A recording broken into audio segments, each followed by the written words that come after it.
Peux-tu faire la liaison avec auto-formation interculturelle et auto-formation? Bien sûr, parce que je vais même reprendre, je pourrais prendre mes exemples de ma vie personnelle là-dessus. Par exemple, au niveau de l'auto-formation, d'abord, je pense que déjà, quand on se met en recherche pour un doctorat, on est déjà dans l'auto-formation. Hein. Parce que on ne peut pas acquérir tout en se rendant au séminaire. Il y a bien une part très importante de recherche personnelle, de se mettre au travail, et même quelquefois, tout en continuant son travail professionnel, c'était mon cas.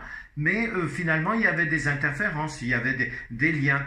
Ça m'a servi, je me rappelle, ce travail sur les histoires de vie, à travailler avec les futurs normaliens, hein, et même des normaliens de l'école normale de Rennes, qui est devenu après Institut universitaire de formation des maîtres. J'ai travaillé sur leur parcours de vie. J'avais réussi à mettre ça à l'école normale.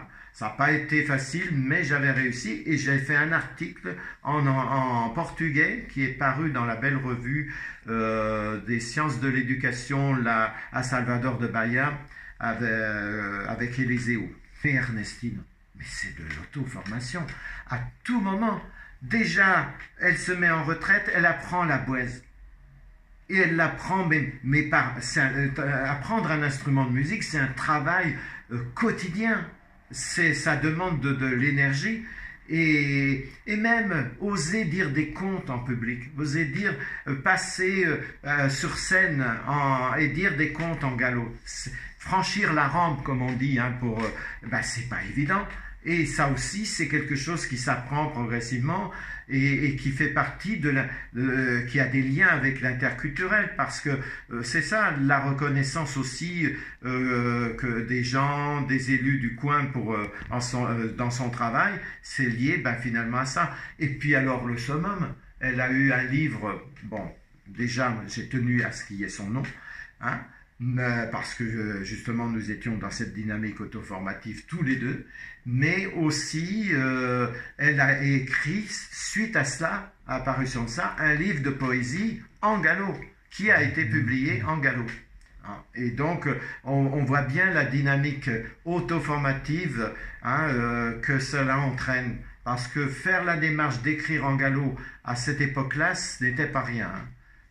Fin des années, fin des années 90, tu mets ça en culture socio-professionnelle, oui, avec donc l'organisation de ce colloque intitulé Histoire de vie et dynamique langagière, avec la CIVIF, mais aussi deux départements, sciences de l'éducation et sciences du langage.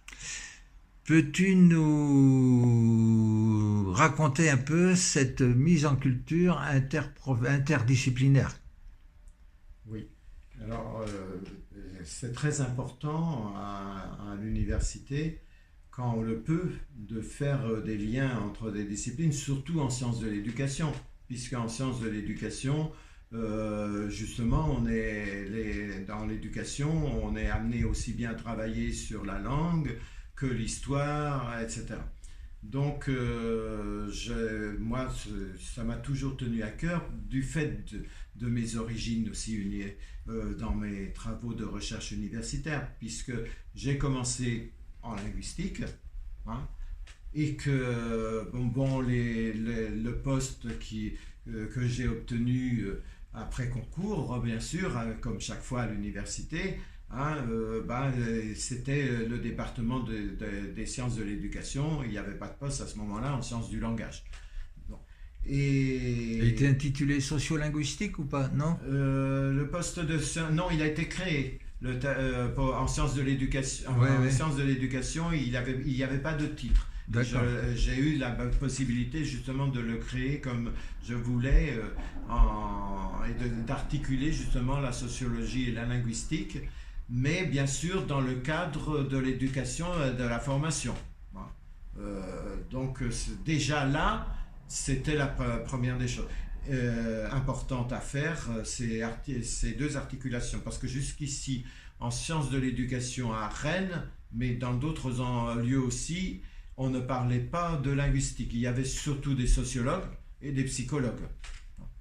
Donc, c'était une première pour le département des sciences de l'éducation. Et puis, j'ai travaillé aussi, alors tu parlais le professionnel, en même temps, j'ai participé à un DESS, diplôme professionnel avec des adultes. Et ça, c'était aussi une partie à laquelle je tenais en sciences de l'éducation et qui s'est avérée d'abord très importante parce que ce qu'on m'a demandé là de traiter, c'était l'auto-formation justement. Alors, la co-formation et l'auto-formation. Toute cette dynamique-là que j'avais à traiter dans mes cours. Et bien sûr que quand Martine Lénibel m'a demandé pour son DU à Nantes, bien sûr que j'ai dit oui. Parce que j'étais déjà dans cette dynamique professionnelle, de diplôme universitaire de Nantes, et ça a été vraiment un bonheur pour moi de participer et de contribuer dès le début, dès la fondation, à ce DU. Nous en avons d'ailleurs parlé encore pendant le colloque, parler des premiers étudiants que nous avions eus. Donc voilà, donc cette importance là, c'est un peu, je le dois au fait que un jour, quand le recteur de l'académie m'avait demandé en un mois de décider si oui ou non j'acceptais un poste de conseiller pédagogique, j'ai tout de suite, malgré que je me plaisais bien dans mon travail, j'ai tout de suite dit oui et ça a été, le défi a été relevé. Et d'où, après mon travail à l'UFM, l'obligation de reprendre des recherches, pour moi c'était obligatoire. On ne pouvait pas avoir un poste dans un institut universitaire formation des maîtres sans au moins avoir des notions approfondies en linguistique, ce que j'ai eu avec Nicole Guenier à Tours, et puis bien sûr en sciences de l'éducation grâce à tes séminaires à toi, Gaston. Donc c'est toute cette dynamique de recherche là que j'ai voulu développer et qui s'est concrétisée par ce colloque. On peut dire que justement dans ce colloque où je faisais partie de la CIVIF, et en même temps on venait de créer recherche et études sur les histoires de vie en Bretagne, qui était une filiale de la CIVIF et dont on m'avait nommé président, et qui s'attachait justement sur le plan local à travailler en collaboration avec la CIVIF. Et puis bien sûr, mes collègues m'ont tous suivi. À cette époque-là, c'était la première fois qu'il y avait un colloque interdisciplinaire. Ils n'ont pas forcément adhéré tous à l'interculturalité, qui faisait débat à l'époque à l'université, mais au moins ils étaient heureux de participer à un colloque qui faisait appel tant aux compétences de ceux qui étaient des linguistes et qu'aux compétences de ceux qui étaient plus dans les domaines sociologiques ou de sciences de l'éducation. Et des psychologues, bien sûr, on oubliait. Tous ces gens-là ont contribué au succès de ce colloque, dont les actes ont été donc imprimés aux presses universitaires de Rennes. Sur le titre Histoire de vie et dynamique langagière.